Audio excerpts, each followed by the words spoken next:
we've been publishing since 1812, but we're a little slow in coming to multimedia, but we have found it over the past decade, and we're doing a lot of it. And any session on multimedia, I think, should start with a little multimedia.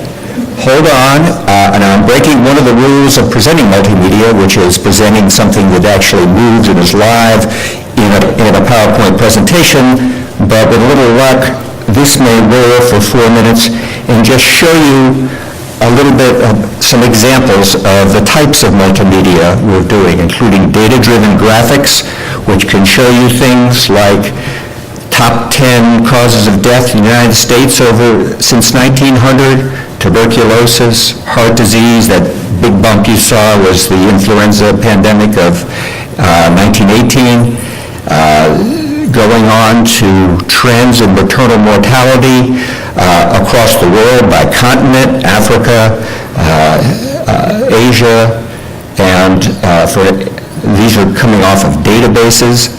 Here from the CDC, influenza, the United States since 1997 by region. And these you can work through. And here, trends in medical costs, healthcare costs by country over time. Greece, you could single out individual countries. The UK there in the pack, of course the leader out there is the United States. We're way ahead in healthcare costs.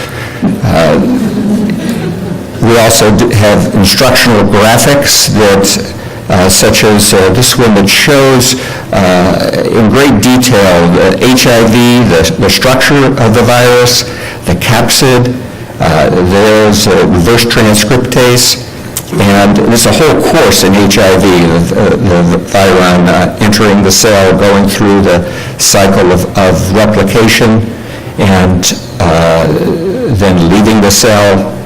And this is something that the reader can interact with. Here, the CCR5 receptor of virus and CD4 cell, and there's supplemental information all along the way, much more than you're seeing in this quick overview. Here, the epidemiology of HIV across the globe by country and over time, and milestones in the epidemic, and here is shown in a timeline since 1981, accomplishments and phases in the epidemic. This is one of the interactive medical cases that presents a case. Some instructions match the surgical procedure for obesity with the correct name here. What's the diagnosis? Where's the cranial nerve problem? This is all about the river blindness, and here this is the retina that you're seeing rods and cones dropping out and genetically determined causes of blindness. And this is a summary of change over a couple of centuries in infectious disease, and going on to lung sounds. That was normal.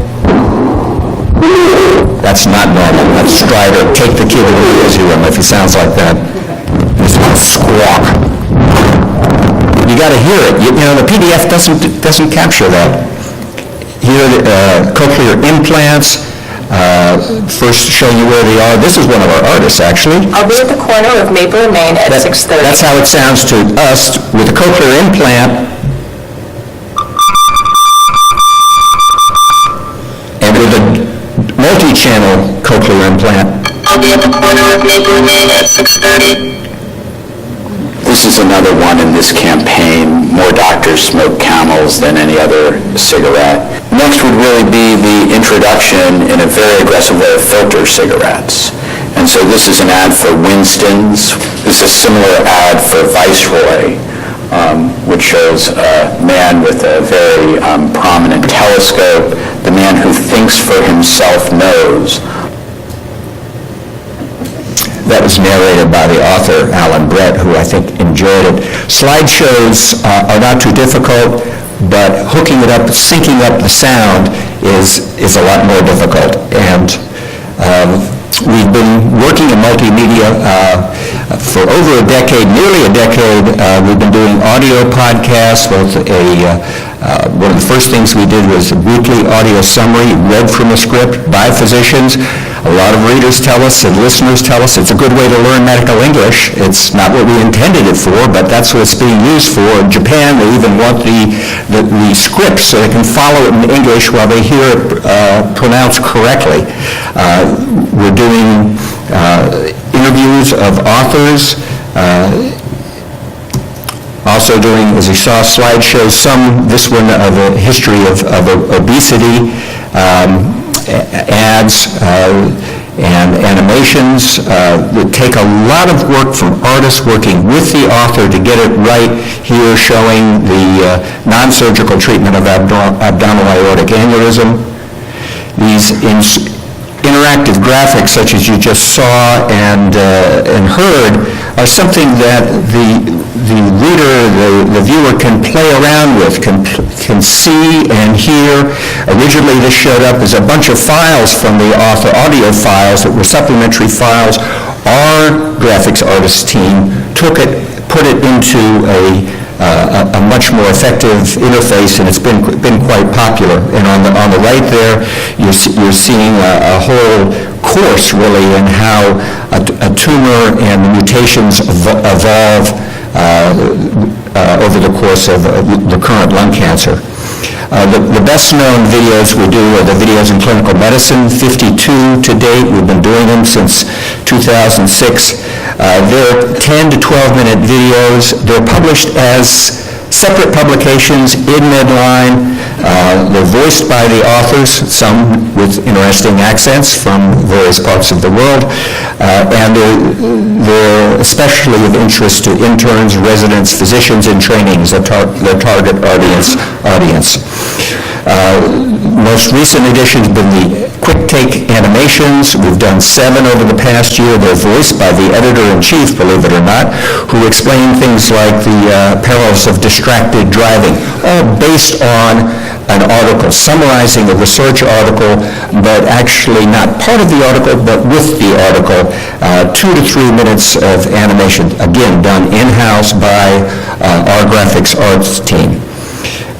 All sorts of videos, not hard to do. Authors will just send us videos. If you want an echocardiogram, see an echocardiogram, you've got to see it. Just hearing it described doesn't do it. People like seeing some of the videos like whooping cough there on the right, and the lower left, that's an ear canal, which normally isn't so interesting, but when there's a little worm crawling around in it, people love it, and it gets a lot of attention. The interactive medical cases, which went by briefly, are almost like games. Go through 15 to 25 slides, CME, Maintenance of Certification Credit. Each one is a published case.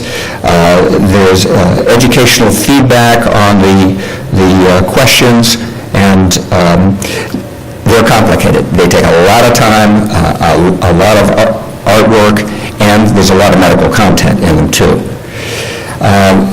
In general, multimedia takes a lot of time, a lot of resources. It gets complicated quickly, and the authors aren't going to do it for you. Authors will submit videos, short videos, sometimes poor quality, sometimes very good quality, rarely well edited. With a little bit of editing, the supplemental videos can really improve. The more complicated videos have to be, like the videos in clinical medicine, have to be driven from the editorial office and by the graphics artists. It's work and a challenge to keep them working on multiple platforms, large and small screens. How will they look 10, 20 years from now? I don't know. How are they going to be on Google Glass? I haven't quite gotten to that yet, but I'm sure that we'll be looking at that very soon. There are problems with the software. The Flash is easy to use, and our interactive medical cases all use Flash, and guess what? They don't work on the Apple, on the iPad. Someday we'll be getting into HTML5. We're getting closer to that, not there yet. One challenge with the multimedia is finding them. Where are they? Especially if they're a supplement to an article, visibility can be low. Most of the use is in the first few weeks, yet a lot of the content is just as relevant years later. Our video in clinical medicine on how to do a lumbar puncture, a spinal tap, is just as relevant now as when we did it 6 or 7 years ago, but it's hard for people to find it. Including in search. We've put some of the videos, including all the quick takes, on YouTube. We have a YouTube page that has videos, at least the ones we want to give away for free, but there are a lot of challenges in marketing and getting people to find them. The multimedia does lead to engagement. Those interactive cases, people will spend 10, 12, 15 minutes, which in web time is, about 4.5 days, I gather. They're really games, working through a game, getting feedback and getting your credits at the end if you need them. Some types of content really can't be conveyed in the PDF. Sorry, Kent, but the PDF doesn't do it. If you're talking about changes in someone's gait after, having a leg blown off and getting it replaced with a prosthesis, or one that sort of went viral and made the news was the video of the patient with severe Parkinson's, such severe Parkinson's he really couldn't walk or could barely stand, but he could get on a bicycle and zip around the parking lot quite handily using other neural paths. You can't describe that in a PDF, in print, and the PDF doesn't capture it. Doing multimedia is helping to teach us how to handle data, how to be in the world that's beyond print. It also happens to make a lot of authors very proud, very happy, even though, frankly, a lot of times they didn't quite know what's happening or how it happened. Many of these start with kind of messy, complicated, overcomplicated figures, and we in our graphics art department say, wouldn't that be better as an interactive or as an animation? Would you like that? And then they start to work on it at no cost to the authors. Multimedia like this allows us to connect to the gaming video generation, and perhaps we'll be using some of the same modalities to connect to big data that's coming in the future. We can connect. A lot of social media is interested in some of the videos, especially the ones that are cute or puzzling or that make people's stomachs turn slightly. If they're done well, and I think some of these are done quite well thanks to our graphics art department, and Kathy Stern is in the audience, and her 8 artists who are working not only on conventional artwork but on the multimedia. And if they're done well, they really can wow the crowds, and you can achieve fame and riches. Fame. You're not going to get rich by doing multimedia, but you will get some attention, and I think please some readers. I'll stop there. We're going to have questions at the end, but if there's any clarification or anything that's not clear, I could take it right now. Any short question I could take right now. If not, we'll just go ahead. I would ask a question of you, if I may. There are some of the audience who've had a lot of experience with multimedia, and then there are people like myself who, as a journal publisher, I didn't have a lot of experience. Where would you start? You've shown us a marvelous salad. Which pieces should we start with? We'll start with getting someone who can handle the data, who's familiar with it.